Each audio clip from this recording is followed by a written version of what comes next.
2015, the Sydney Cricket Ground. The stage where fiery batsman Virat Kohli became Captain Virat Kohli. Taking over from Captain Cool MS Dhoni and heralding a new era for Indian cricket. Who knew how it would turn out?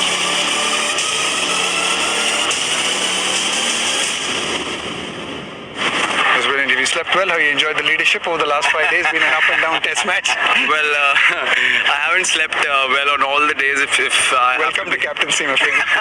If I have to be honest, I think I have about 12 more grey hair in the beard as well already. But I enjoyed it. I enjoyed the challenge, especially on a wicket which didn't look like there'll be a result. But I really enjoyed captaincy in the test match. Fast forward to 2019 and we are back at the SCG, where Kohli's India has created history by winning a test series in Australia for the first time. 71 years since India began touring down under. India won the 4-match test series 2-1. It might even have been 3-1 but for rain in the Sydney test. So how has Kohli transformed Team India over the last 5 years? What has it taken to develop a world-beating side? Today, on a special edition of Follow the Blues, Captain Kohli tells us himself, tracing his and Team India's journey from Australia 2015 to Australia 2019.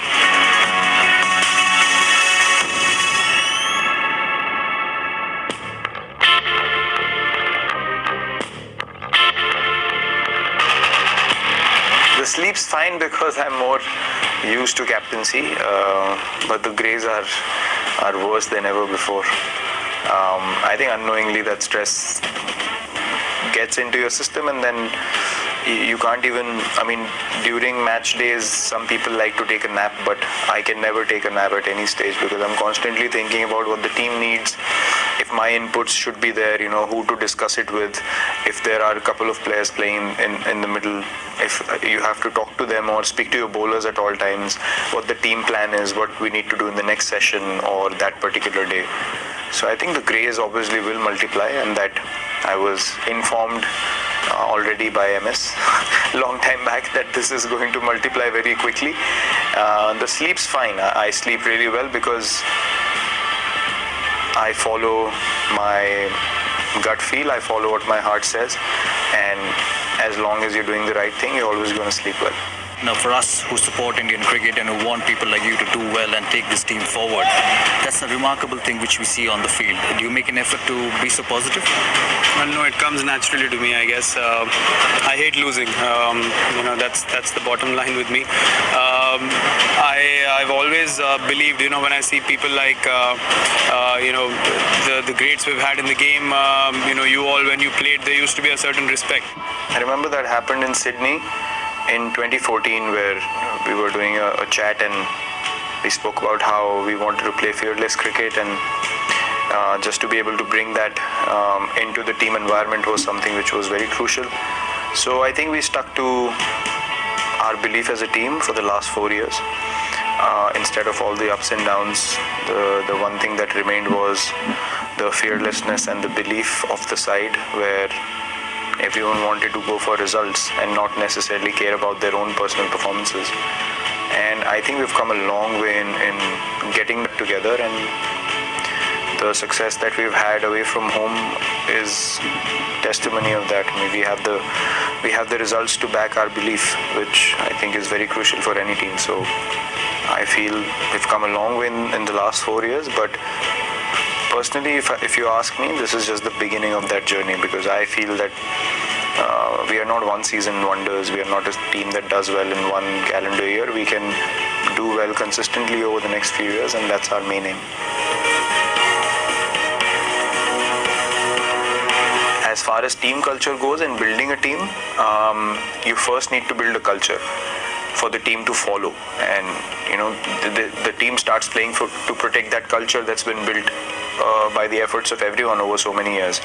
So our main focus was to create that fearlessness and create that environment where guys could just walk in and make performances which, someone who's 30 or 40 test matches old is supposed to do. But now if you see the guys that are walking in are fearless. They don't fear anyone. They don't worry about the occasion, how big it is. They just come in and they believe they can perform, and that's the kind of environment we wanted to create. And now it's our responsibility to look after it, and for the next lot after us to merely take care of that culture and make that as the identity of Indian cricket going forward. Intensity has very different meanings for everyone. A Pujara is as intense in the mind as me. He does not show it, that's a different thing, and that's his personality. A Jinx does not show it because that's his personality. A Shami might not show it because that's just him. A Bumrah you might see a little bit more, a Ishant you might see a little bit more, but everyone is intense in their minds because the culture that's been laid out is no one remembers individual performances. It's a team game, it's supposed to be played like a team, and if you win as a team, you're remembered as a team. You only motivate people as the Indian cricket team. Individually you can't do a lot, but as a team you can make a world of a difference in the whole country and the mindset of the whole nation, because it portrays unity, it portrays belief in one another, and it teaches people so many things to be able to work together and work towards a single goal and not be worried about or insecure about their own performances. So once people buy into that culture, then all these things don't matter. I mean, I'm not saying Jadeja runs the fastest. I'm not saying that you have to run as fast as Jadeja, but why is he running fast? Because he has the right mindset. He wants to save one run for the team. As long as the mindset is right, within the limitations, everyone I think should be at their 100%. And that's something that the whole team has embraced beautifully. They have understood that they're not asked to be like someone, but they have to be the best of themselves or the best self of them on the field to be able to contribute towards the team. And I think everyone's in a very, very comfortable and very motivated space now. I don't like to say things which I cannot do myself. That's just not my personality, and I speak a lot to the team because I personally feel that once the real emotion and the passion of the game comes out, you can do special things that you can't imagine otherwise. If you're too practical about things all the time, I think that special, unbelievable performance where no one is giving you a chance is very hard to come by. But I think in times where you are on top or the game is in balance is the time you need to be practical and tactically spot on as well, which I've learned a lot in this series. But come crunch situations, I'm always willing to talk to the team in team huddles in the change room, what's needed to be done. But for that, my energy has to be 120% on the field. And for that, I'm always ready and willing to throw myself around first and then, say to the boys, okay, this is what is expected out of everyone because this is what Team India needs, not me. Even if I wasn't there and someone else was there, if that person asked us to throw ourselves around for the team, we should be willing to do that. So this is not only my vision. This is Team India's vision and Indian cricket's vision, because we want to be competing and winning at a global level, not just winning at home and not being competing everywhere, because we certainly have the talent. So I think sometimes you need to bring that emotion out and that pride out of playing for India, and then you see the body starts reacting in a different way. You find that 10% energy more in difficult situations when the pride and the emotion of playing for your country comes out. 2018 was the best year ever for an Indian pace attack. And Jasprit Bumrah and company ended it with a series-winning performance in Australia. But the script of this success story was written in early 2015 when Virat Kohli officially assumed the mantle of Team India's Test captain in Sydney. The Blues had been struggling away from home, with the team having won only 8% of their away tests from 2011 to 2014. The biggest need of the hour was to build a bowling attack that would help Captain Kohli's team challenge England, South Africa, Australia and New Zealand in their own backyard. Fast forward 4 years, and the Blues have won 38% of their away tests since 2015, with the fast bowlers excelling in South Africa, England and Australia. Jasprit Bumrah, Ishant Sharma and Mohammad Shami emerged as one of the most potent pace trios in the world, claiming 131 wickets in test play together in 2018 and breaking a 34-year-old record in the process. It's time for us to listen to what Captain Kohli has to say about his fast bowlers. I think more than anything else, it's the personal mindset of all these guys that has made all the difference. Collectively, they wanted to be the best bowling attack in the world. If you see Bhuvi and Umesh as well, whenever they've played, they've made match-winning contributions.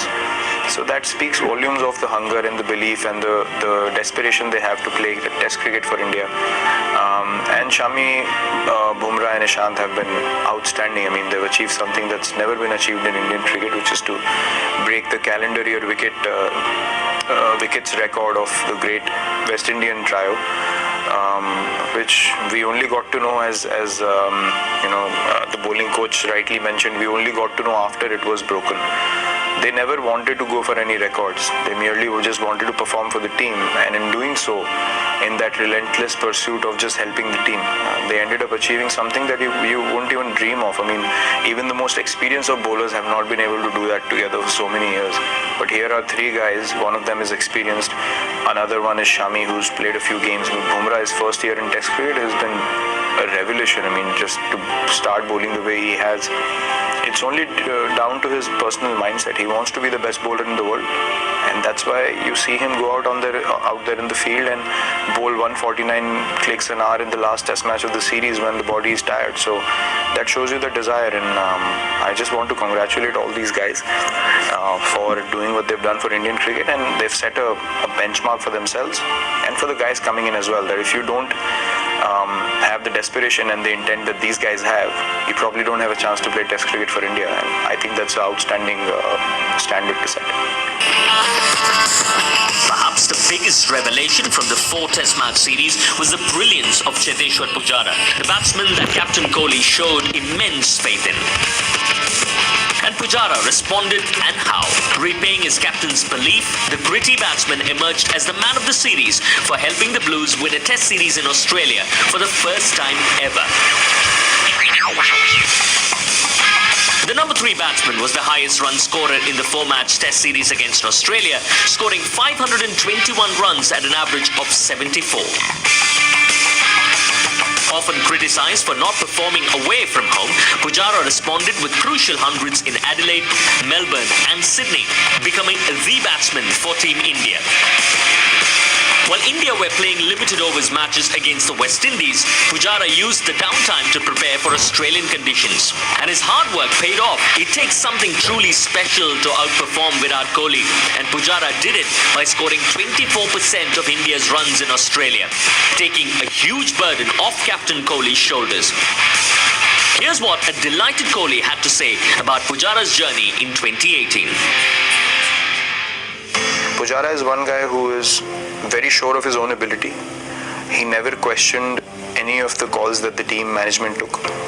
He took it in his stride, and he realized himself that whatever feedback was given to him by the management, there were things that he himself wanted to work on. And the way he has accepted things to come back in the England series and play like that, and to come to Australia after having a okay series last time that when we came here, and to bat the way he has, speaks volumes of his own conviction about his game. And he's the nicest guy around, and I couldn't be more happy for any other guy achieving such a huge feat, such a historic Test series win, and he's the man of the series, and deservingly so. I think the patience and the character that he's shown is something that we all can learn from, and we definitely learn from, and we communicate that to him on a daily basis. How to be patient. Pujara teaches us that. At times we all feel like being flamboyant, but when you see this guy, he's so happy being in his zone. He does not care about anything being said or done. He just goes about his business, but he has such a conviction about just being able to do that I think is very inspiring for all of us, and I'm really happy for him that he's achieved this great feat. and he deserves to get the accolades that he's getting right now because of the sheer hard work he's put in. So hats off to his effort. We've named him White Walker from Game of Thrones because there's only either fire or that special dagger that can kill him. I don't think bowlers or cricket balls are going to do any damage to him. So at the moment he's unbreakable, so we named him White Walker. India coach Ravi Shastri has been a vital part of Kohli's journey as captain and has been around for most of the ride. Shastri was appointed team director for India's limited overs series against England back in 2014 and was in charge when Kohli first stepped in as test captain at Adelaide later that year. And when Kohli took over the test captaincy full-time by the end of that 2014-15 Australian tour, Shastri was firmly in the new captain's corner. In 2017, after Anil Kumble stepped down as coach, Shastri was appointed the head coach of the Indian team, renewing his partnership with Captain Kohli after a year.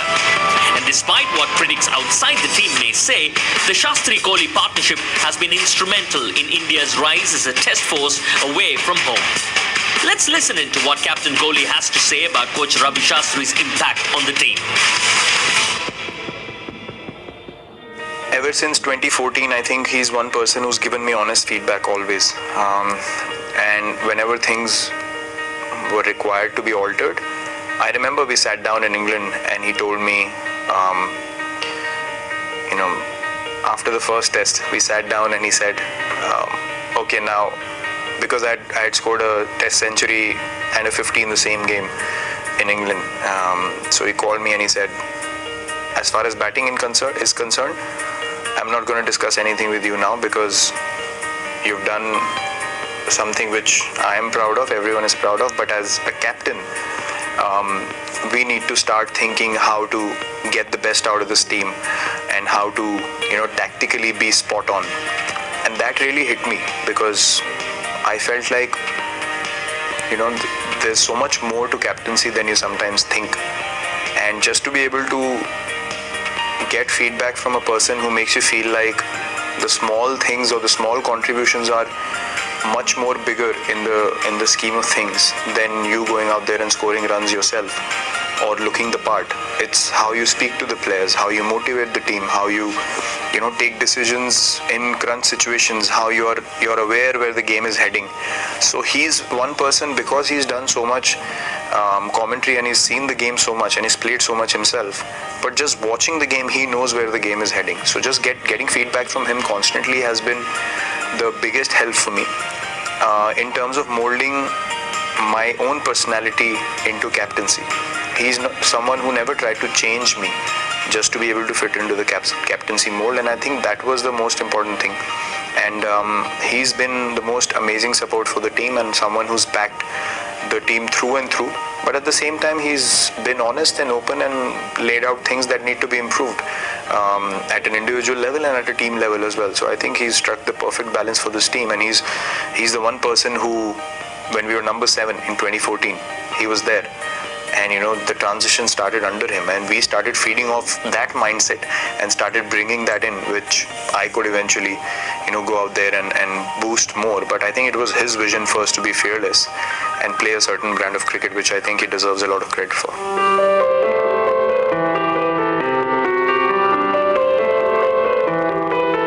There are always things that you feel like you could have done differently or you could have improved on. So from that point of view,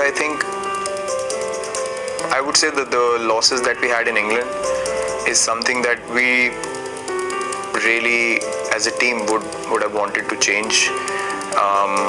But again, having said that, things are supposed to be a certain way. Maybe this was always meant to be, and we were meant to go through those hard yards and those tough times to eventually come to Australia and win for the first time. And you eventually take everything in your stride, but again, you learn from your mistakes, and if we are in the same position where we lost games again, we would definitely like to improve on those things and not commit the same mistakes.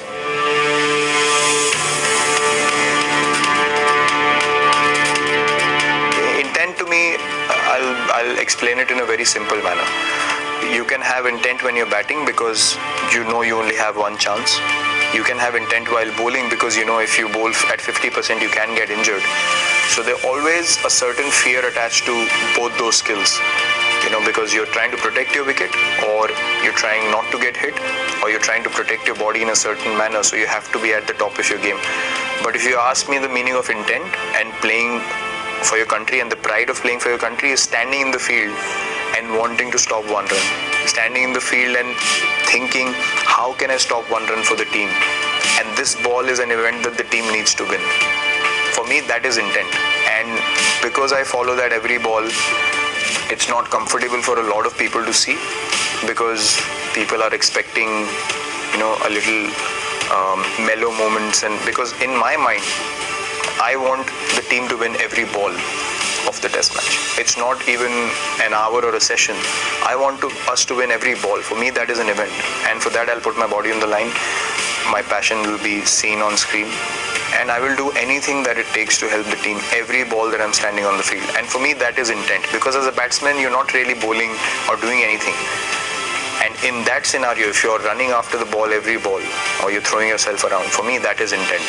So I'm pretty happy being the way I am. So if people don't find that comfortable, I understand that. But not everyone is the same, as people say. So I'm not same to a lot of similar to a lot of people, which is fine by me. I'm very comfortable with that.